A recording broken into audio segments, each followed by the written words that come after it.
It's The World This Week, 7 days, 4 Paris-based correspondents, 1 hour. The World This Week in partnership with The Daily Beast. Joining us, Gregory Viscusi, reporter for Bloomberg News. How are you? Fine. Welcome back to the show. We want to welcome Fatma Kizibola, who is of France 24 fame, formerly our Istanbul correspondent. How are you? I'm fine, thanks.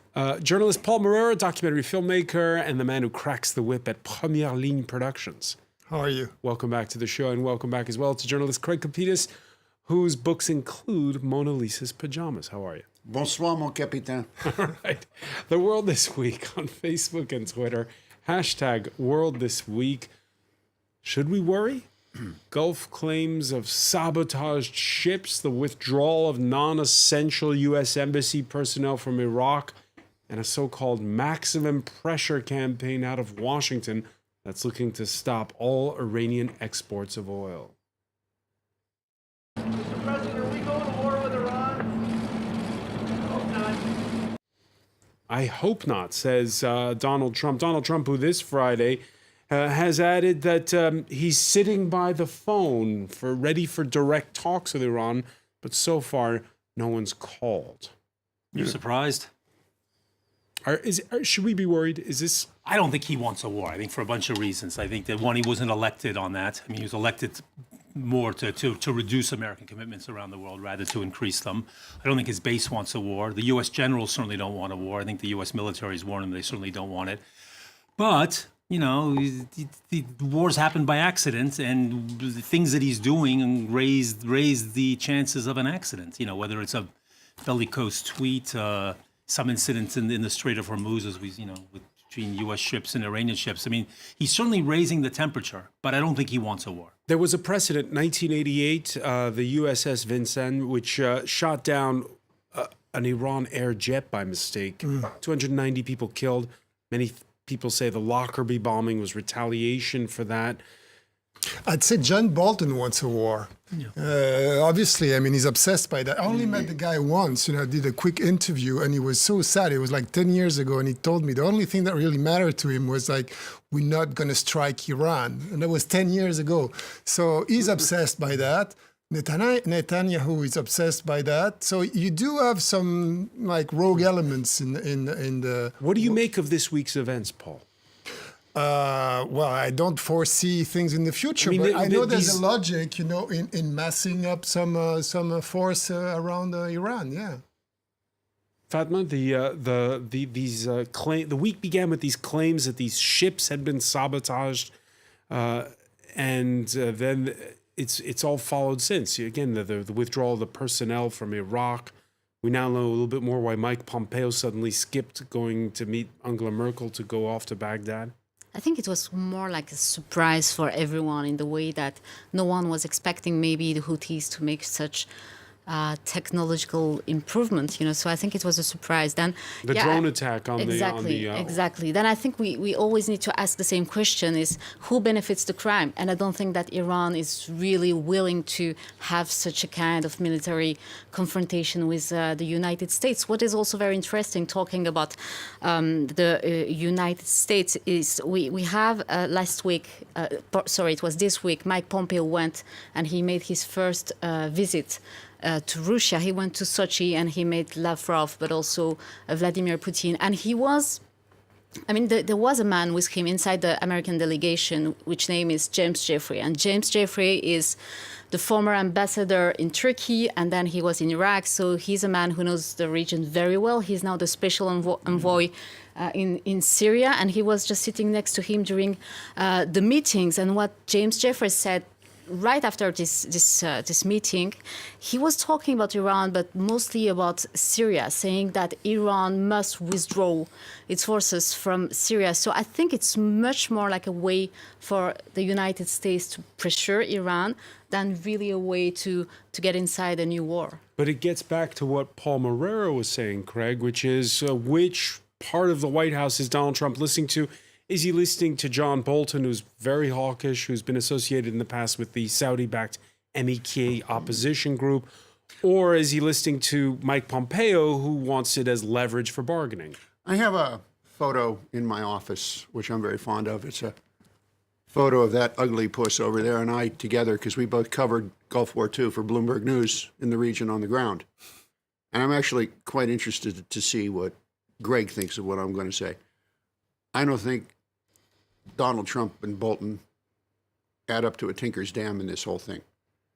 It's all about Saudi Arabia and Princeling Mohammed bin Salman, who wants a war with Iran, has been pushing it to the extent that last year he released an animated video of himself, and I wish we had it to show the audience. You could find it on the internet, I believe, of him leading an animated army of Saudi soldiers into Iran.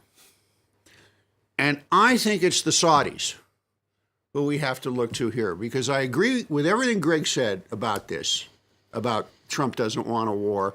And I agree with what you said that, Bolton, he's a chicken hawk basically at the end of the day, but he wants a war. But I think we have to look at what the Saudis want here. And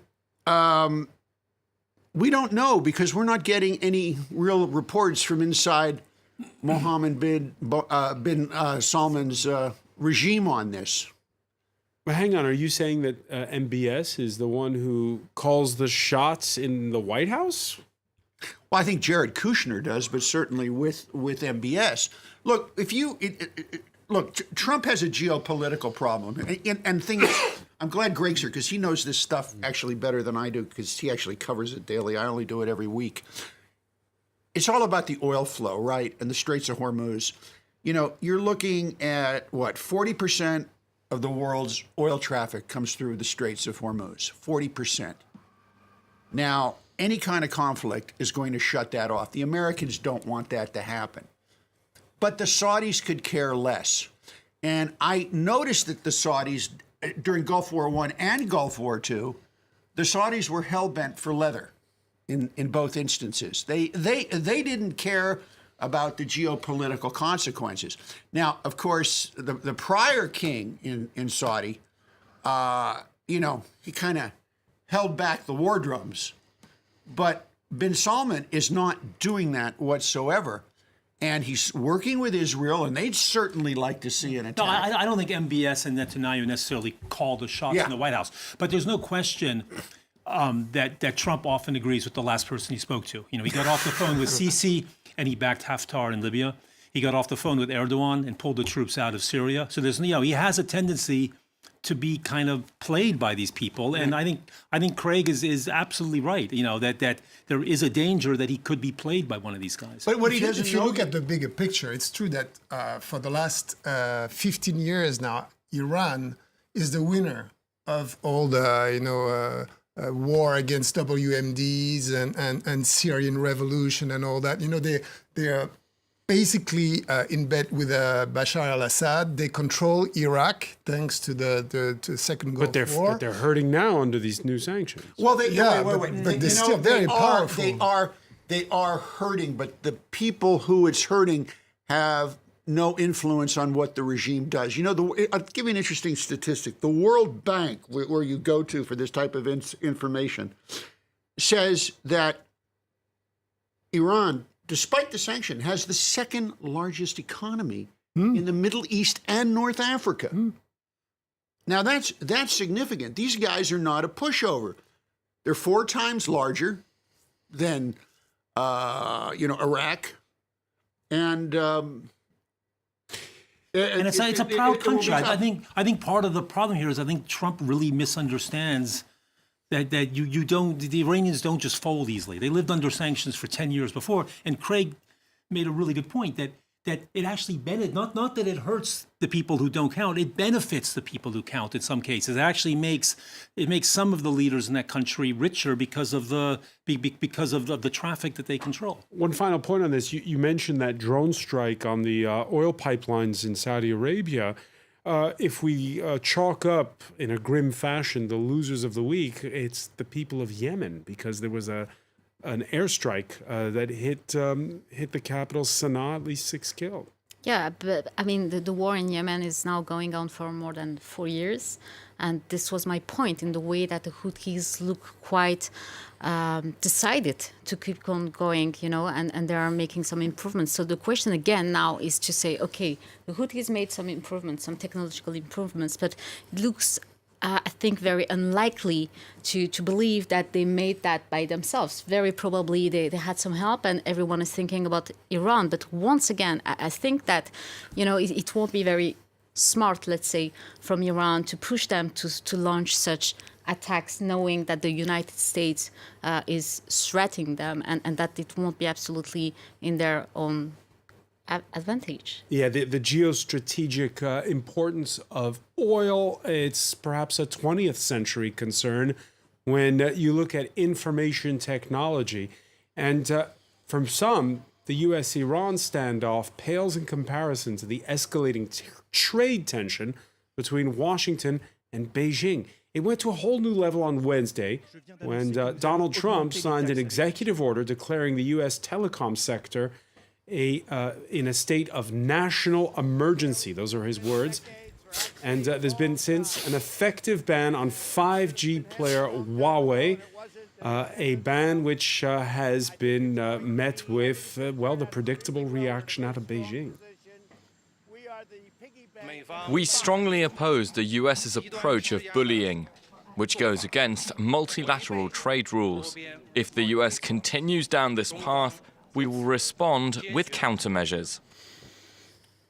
Fatma, are you surprised at how? Because last week we were talking about the trade war, and now this Huawei ban has come on top of it. I'm absolutely not surprised, actually, and I think that if we need to be realistic, because at the end of the day we are talking here about business, we need to be realistic, and at the end of the day, when you're talking about some giants like Apple, for example. Apple is not able today to make a product by itself in the way that they need to have some products coming from foreign countries. They design the products in the United States, but then they will buy some furniture in some countries and then manufacture the product, the same product in some other countries. So meaning that when Donald Trump is taking such decisions, it will also be like a hard time for the same American big giants companies. But it's coming also at a time when the U.S. economy is booming. And so if there is any time to perhaps make this kind of sacrifice that Fatma is describing, Donald Trump has a strong hand these days. The raging mediocrity of the Trump administration is now, part of daily life. What you raised an excellent point. Trickle-down theory, globalization. The Chinese buy in the neighborhood of, I think, $70 billion of components for all their gizmos from more than 13,000 companies in the United States. Globalization is real. What Trump is trying to do, since the day he got in, is turn it into global colonization with America in control. Now, here's a man who stands up and says, it's all part of the same weaponization of the dollar game plan, this colonization like the old East India Company. He stands up and he says, you American companies in China, come on back to the United States and do your manufacturing here. That's the talk of someone who didn't take economics in his junior year in high school. I mean, really, and it's not me. You can talk to any economist with PhDs, and they'll tell you the same thing. Mistake he made with the car industry. He didn't seem to understand that he didn't seem to understand how in North America there's this flow of parts and manufacturing between Canada, Mexico, and the U.S. He just thought that a car is either Canadian, American, or Mexican. Oh, but let's take this that all of them are all three. Hold on, let's break this down for a second here. Is there a national security risk doing business with Huawei? Yes. Potentially, but I mean, if the rest of the world thinks that they can manage the risk, I don't really think that the British and the French and the Germans are that sort of loose and crazy that they would install this equipment if they've all if it all has a direct line to someone listening in China. On the other hand, weirder things have happened. There are 4 mobile operators in this country. 2 of them partner with Huawei. But I think there's a bigger issue though. I think that what Trump really wants to do, the Trump government seems, the Trump administration seems to think that they can reverse China's rise as a world power. Yeah, I think it's that's a real topic. And that's what, their initial demands in the trade war were China to change its economic model. It wasn't just tariff here or there, it was change your economic model. And it has lasted for some time now. They're like construing China as a threat, and they are like massing up military power, United States all around China. And I think it's just one episode of a series. Because that when is Barack longer. Obama as president goes to China and tries to lecture on human rights, isn't It's that different now. Look. There's an elemental question here, and come after me if I sound like Bolton, but sometimes he's right. Here's the deal. There is a war going on in the world for economic and political dominance. They're connected like this. Now, if you're a worker, if you have a company, who would you rather have be your boss? Where would you rather live? Where would you rather do work? For a Chinese company, which is run by the Communist Party of China, which throws hundreds of thousands of Uyghur Muslims into concentration camps, does not allow Wikipedia. We can go down the list. All of our viewers know them. Or would you rather work and do business with the United States of America? You, Mr. and Mrs. Consumer, you global businessmen, you have to make the choice. And what Trump is doing is he's shoving that choice down people's throats. That's what's happening. All right, when we come back, we're going to pick up on this point. Stay with us. You're watching The World This Week.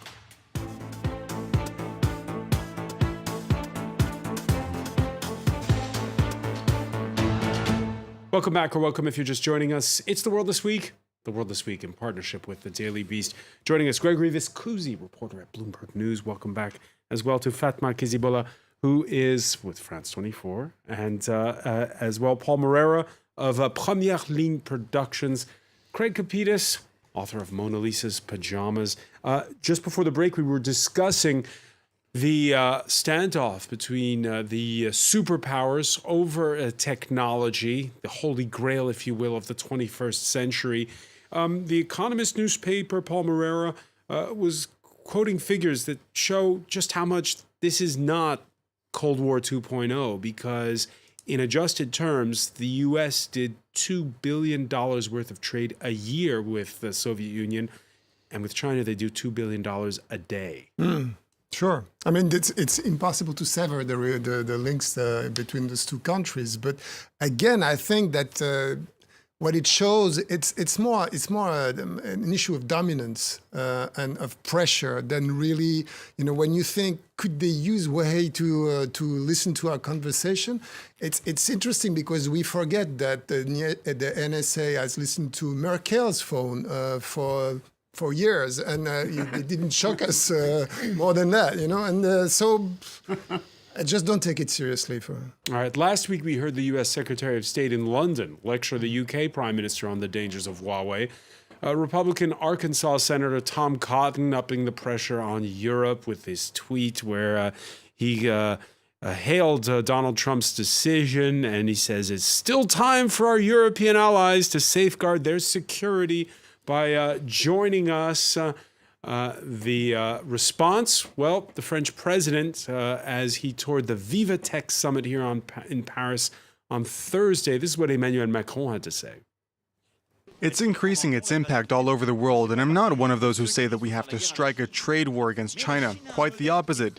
But China has a very state-centered model where the government has a very important role, and it does not share our principles regarding individual liberty. How did he do, Fatma, at Viva Tech? That was the... Yeah.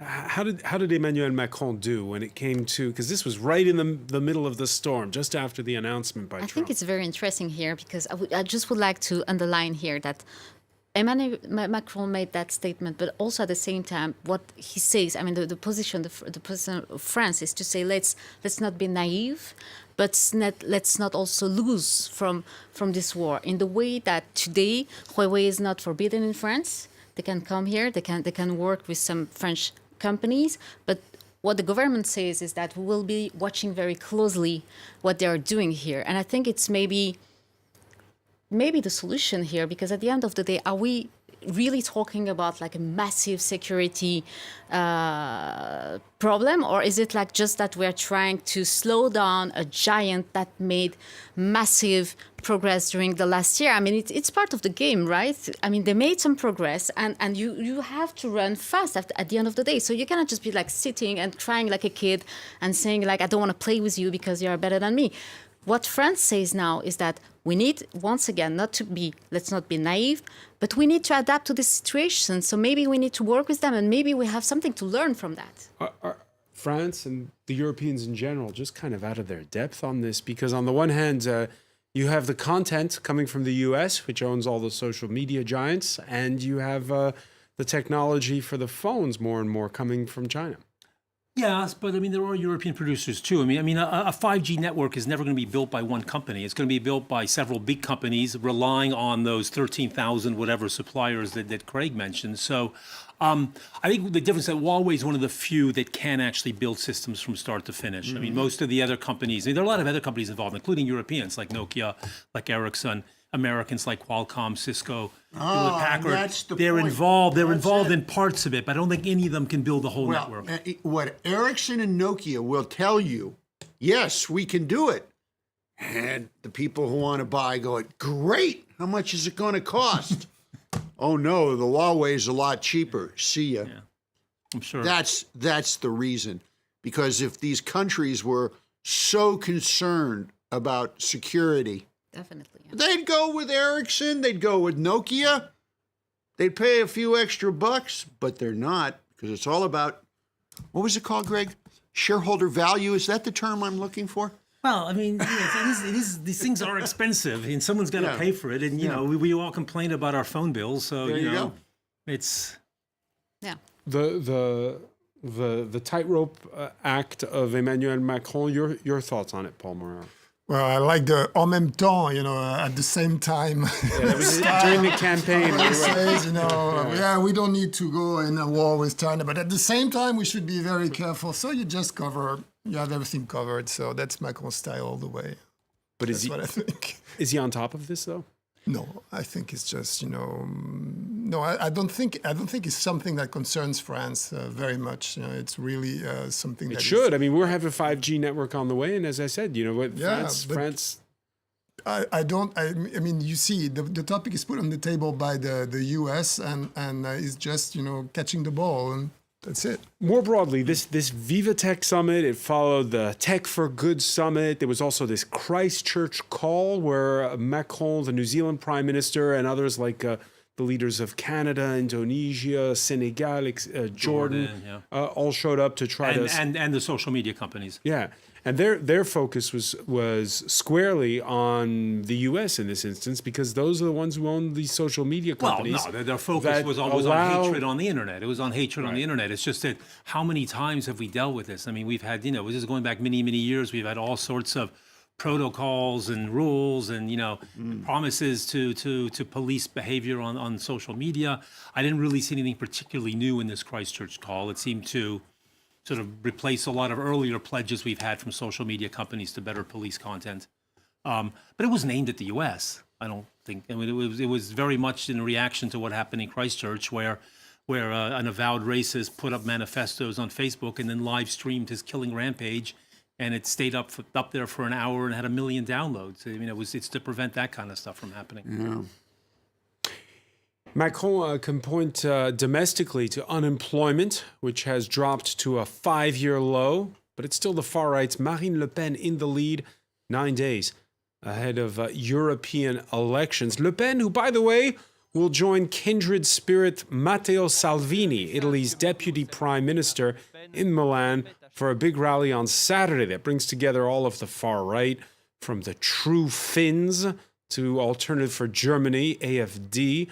But please, says Salvini, don't call him far right. I do not see an ultra-right Europe. Voters will decide who will be the leader. I don't see ultra-right. Communists, fascists, ultra-right, ultra-left. In my opinion, they are old and outdated categories. Outdated categories, Gregory Viscusi? I mean, look, I don't want to defend these guys, but I I mean, fascist is probably too strong a word, for a lot. I mean, in Italy, have there been any restrictions on liberty since this government took over? No. I just think what's interesting is you've got this big rally tomorrow of all these parties that pretend to have some common vision, but they don't at all. I mean, they're divided on all sorts of things. Just take Le Pen and Salvini. Salvini wants open borders in Europe so that migrants in Italy can go elsewhere, whereas Le Pen wants closed borders in Europe so that the migrants who arrive in Italy can't arrive in France. So why are they all gathering together if they don't have the same interest? Because they have a certain sort of anti-establishment vision. They have a certain nationalist vision. I think they all agree that they want more powers coming back to national capitals from the European Union. I mean, they're all nationalists in that sense. But when you drill down to their specific policies, they're actually quite a mixed bunch, which is why they've never been able to create one common group in the European Parliament. It's been 10 years since the financial crisis, Paul Moreira. What do you make of Saturday's rally? Yeah, I think it's funny because I spent 2 months running after Bannon and trying to show his action in with that type of guys.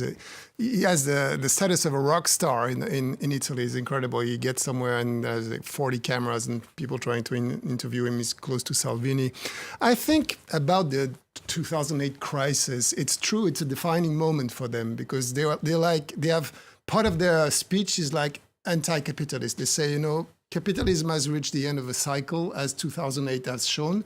And basically, populism is the future. And you guys have the choice between two populism. It's either us with a pro-business agenda, or it's them, the Reds, the Corbyn, the Mélenchon, the Sanders. That's interesting because Macron tried to make it him or Salvini. He's been trying to do that for over a year, hasn't he? Yeah, him or Marine Le Pen. Basically, that's how he got elected. That was the deal.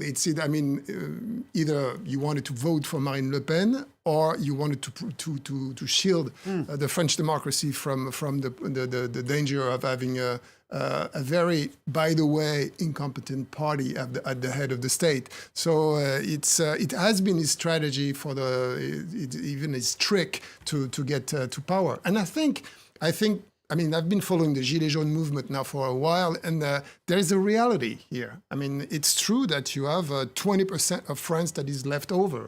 And it's left out and excluded. Left out, and absolutely. And they won't find any decent space in the workforce for the next years. So they've been voting for them, and they'll continue. I'm curious, Paul. When you did your film, the thing about Bannon and these guys, Steve Bannon, Steve Bannon, and they are fascists. Okay, call a fascist, folks. Marine Le Pen, you're a fascist. They seem very organized, or at least more organized than they were 10 years ago. What I haven't seen, and maybe I'm just not looking, is an opposition that is as organized as they are or better. I point to Farage in the UK as an example here. He's probably going to win, the election in the European Parliament, which astonishes me because our colleagues, all of us, we cover, they want to, remain in the EU. We're all pro-EU, but the pro-EU parties aren't getting any votes, at least in the polls at all. Because he's a single issue man. Brexit was all the other parties. It's a whole mix of things. In the larger perspective, have you noticed that? I mean, is that an accurate observation? Yeah. No, I mean, they are more organized, and they use the social networks more than they used to. I mean, that's what Bannon tells them. We have the technological means to win now. I mean, he has done it in the U.S. The Brexit has been, totally flooded with both the with Five-Star fake Movement news. and Salvini. Yeah, this new technique has put Bolsonaro in power, and we have to take it very seriously. Why hasn't the opposition been as effective? Ethics? Or maybe I'm being naive. They don't have I think the advantage these people have, they have a very simple message. Salvini, too many immigrants. Yeah. Le Pen, the elites have disdain for you. It's always one simple message they have, and I think that establishment parties are still caught up in having a whole mix of policies. I mean, look at Macron's party in the European election. They came out with like some 60-point program. Wow. Like what voter reads a 60-point program? Well, maybe the opposition just don't want to answer their arguments in the way that, and this is the same in populism everywhere. They just pretend that they are what they call the real people. So maybe the opposition is just like, we just don't want to play in the same ground and we don't want to answer that kind of points. All right, the difference, though, between Italy and places like the UK, yes, the Brexit Party will do well, but if you add up in the UK, all the parties that are pro-Remain, they might get more than 50% of the vote. If you add up, they're splintered, but they add up. Look at counting Labour as pro-Remain. I mean, that's the thing. They're all so muddled. Go away from the numbers for a minute, Frank. I mean, look, maybe I'm going down the wrong path here, but I'm not looking at the numbers. I'm looking at what we used to call the zeitgeist. Okay? The zeitgeist here is clearly with, we'll call them proto-fascists, baby fascists. It's clearly with them and not with the opposition. All right, with the populists, what is clear in Italy is that there it's crystal clear. The latest surveys before the Italian election, they have a law there, but the deadline for polling, I think it was a week ago. This is the French opinion polls, 23 versus 22%. But if you'd seen the numbers for Italy, 30%, I believe, for Salvini. Probably has gone down because he's had a rough week. He had a bad week at the office. But the Democratic Party, which is now the center and all of the left, is polling what, 22%, 22%, which is actually not so bad given that they were given for dead after the last election. So where's the left gone? This is the country used to have a strong communist party. This is a country. Well, there is another leftist party that's probably polling at about 5 or 10. It's the same. Where's it gone in France? I mean, where's it gone in? Even in Germany, the SDP has taken a bit of a battering. I mean, that's the big hole in European politics right now. Is the establishment center left has, except for Spain, has basically fallen out. And where it's not fallen out, like in Britain, it's because they've gone to the far left. So you can hardly even say that there's really a establishment center left anymore. In Britain. They're in power in Portugal. Portugal, yeah. Which is always forgotten. Iberia, but- yeah. So Iberia, in Iberia, Sanchez, Costas, yes, they're that's their base now in Europe. You're saying he's had a rough week. There is blowback, it seems, against Salvini. There's been trouble in the cabinet, and then there was this last week in Bergamo. The fire department ordered in to take down an unflattering bedsheet that read "You're not welcome" before an event in that northern city. Well, since then, there's been so-called balcony protests against Salvini, and they've dogged him wherever he's gone. And it's quite something to see. This is all over the country. Gregory Viscusi, at some point, does Salvini overreach? Let's not forget that at the European elections 5 years ago in Italy, Renzi, remember him? His party got 40%. He was the man who was going to save Italy. Within a year, they tired of him, and then he had to resign 2 years later. So I mean, Italians do tire rather quickly of leaders. They've not tired of Salvini yet. But if you watch his Facebook page, it's probably just a little too much of what he has for breakfast, what he has for dinner, what he's watching on TV that night, his latest ranting about immigrants. So I think he does have to be a little careful to sort of not to test people's patience too much. And I'm not going to translate some of those things I just saw. All right. Those dirty words? There are a few. 200 million television spectators can't be wrong. Yes, it's the Eurovision Song Contest this weekend. This year in Tel Aviv, a location that has fans of glitter and kitsch, pop anthems, asking the same question that, visiting football fans do when there are World Cup qualifiers. It's super exciting for us Europeans to come here. So is this Europe? Talking about Eurovision, or is it the Middle East? All these different religions mixing here, the Muslim, the Jews, and apparently there are some Catholics, but there's those you can't see. All right. He's a little confused there, Pat. Why the Eurovision Song Contest is in Israel? It's the winner from the previous year. That's the country that hosts. Okay, maybe I'm maybe the last one to. You're talk not big about. on the Eurovision Song absolutely Contest. How can you miss it? It's like that in the European Cup final. It's like the only two nights when Europe exists as Europe. I just think it's something silly, you know, and I think it's That's the disturbing point. for me to mix culture with politics, because at the end of the day, I have the feeling that, you know, they give points according to, I mean, if they have some allies or if they want to make some progress. So, I just think that it's maybe not the best thing to do, to mix culture. There have been some attempts to launch boycotts by certain groups, but generally it seems, as other years, a rather apolitical affair, Palmer. Yeah, but in this case, it cannot be for obvious reasons. I mean, and it's interesting because I have many like left and pacifist Israeli friends, and they've always said, you know, we should be in the EU because that would smooth things down with our Arkish pro-Likud stuff people, and but at the same time, I think it's a bit complicated to be in a country where we all know that something has to be done in favor of peace, in favor of justice, and it's stale now for years and years and years, and it's another way for me not to dig into the only important topic in the area, which is how do you solve the question of the Palestinian rights? You know, there's a good statistic coming out of this. You know, will there be more votes registered in Eurovision than in the Euro elections? That's what I'm looking to see. And while Israel may seem controversial, an Irish betting website, Paddy Power, has started a campaign for next year. Vote for the UK in Eurovision, so next year they have to host the freaking festival. And so the island will get full again of Irish and Romanians. All right, under the hashtag Brexit Revenge, they're trying to get everybody to vote for the UK on Saturday night.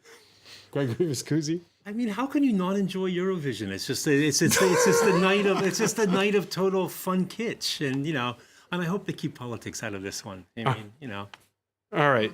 The final word for Gregory Vescusi. I want to thank Paul Moreira, Craig Kapitas, Fatma Kiziwou. It's time now for Media Watch.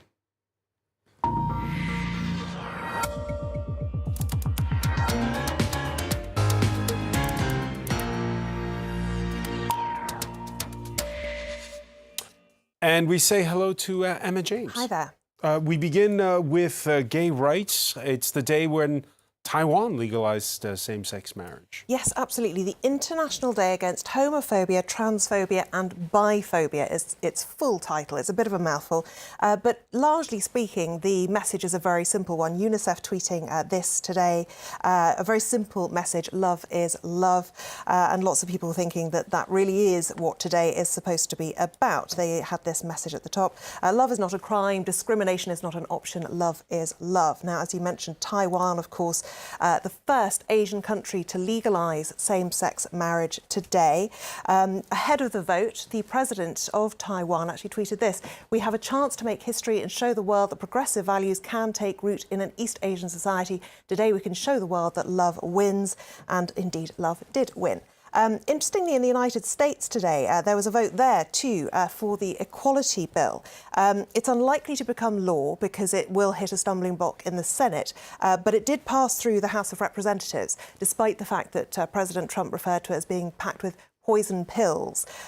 So there had been quite a bit of resistance to it, but that's passed through in the House of Representatives. Unlikely to become law, though. Another interesting thing that happened today, it may be coincidental that this came to an end, this story that's been rumbling on for over a month now. Israel Folau, an Australian rugby player, very well known, he's played 62 games for his country, has been booted out by Rugby Australia after he posted some messages on social media that were deemed to be homophobic. It has caused a huge round, and what he actually said was, "Hell awaits homosexuals." But he's completely unapologetic about it. The post remains for his 359,000 followers on Instagram. You see it in the middle there. Drunks, homosexuals, adulterers, fornicators, hell awaits you, is what he had to say back in April. Oh, God. Unsurprised. What's interesting to note is that nearly 60,000 people have liked that tweet, and there are a lot of people taking to Twitter today to say it's freedom of expression. He has said that himself. He's considering his options now. He may appeal against Rugby Australia's decision. But he says it is freedom of expression, it's freedom, it's his religious right. But he doesn't seem to accept that there is freedom for homosexuals to live alongside everybody else. All right, at the beginning of the show, Craig Kopitas pointed to the United States' soft power, and what better example than Game of Thrones? I'll take your word for it, because I've actually muted Game of Thrones as a phrase on Twitter. I've never seen a single episode, and it has been going absolutely mad. And lots of things still escaping through that muting filter, especially if it's a promoted tweet, I noticed. But it would appear that even the fans of Game of Thrones have grown a little tired of it, and they're not too impressed with this long-awaited Season 8, which is the very end of it all. Last episode will air on Sunday. We'll wait and see what the reception is like, because fans have been taking to change.org because of this petition, remake Game of Thrones Season 8 with competent writers. More than 800,000 people have signed that now. It's ticking up all day long. It's very impressive indeed. What the person who came up with this petition says is that the writers have proven themselves to be woefully incompetent when they don't have the books to fall back on. This series deserves a final season that makes sense. Now, Have I Got News for You, which is a UK comedy show, had this to say. Game of Thrones fans launch a petition because the show about zombies, dragons and a boy who can turn into a pigeon has become a bit far-fetched of late. Interesting stuff. Not everyone hates it, though. There's a review in The Guardian from Luke Holland. He says it's miraculous, visceral and visually stunning and a fitting end to the series. Rolling Stone has dug out an old interview it did with the two writers of the show, where they asked about the reactions of fans, and they said, we know full well that they won't be shy about it if they don't like it. They haven't, as far as I know, commented on the reactions so far. All right, and we were talking about Karl Lagerfeld's cat a few weeks ago, and now you have some more tragic news for us. It is very sad news. A lot of people in mourning on Twitter because Grumpy Cat, who the New York Times say was the internet celebrity with a piercing look of contempt, is dead at 7. Now, he actually... Yeah, it's very young, but he suffered from dwarfism. He even looks grumpy in the arms of J-Lo. That's how committed he was to his look. But he had an overbite and dwarfism. That's why he looks a bit funny. But he was originally posted on Reddit 6 years ago. This is the start of it all. Reportedly, he's earned more than $100 million for his owner. So she might be in mourning, but she'll be rolling around in some cash too. This is my favourite tribute that I've seen online today, though. So this is heaven. I hate it. Excellent. I want to thank our panel once again. That is funny. And a fitting tribute to Grumpy Cat to conclude this week's show. Many thanks for being with us here in The World This Week.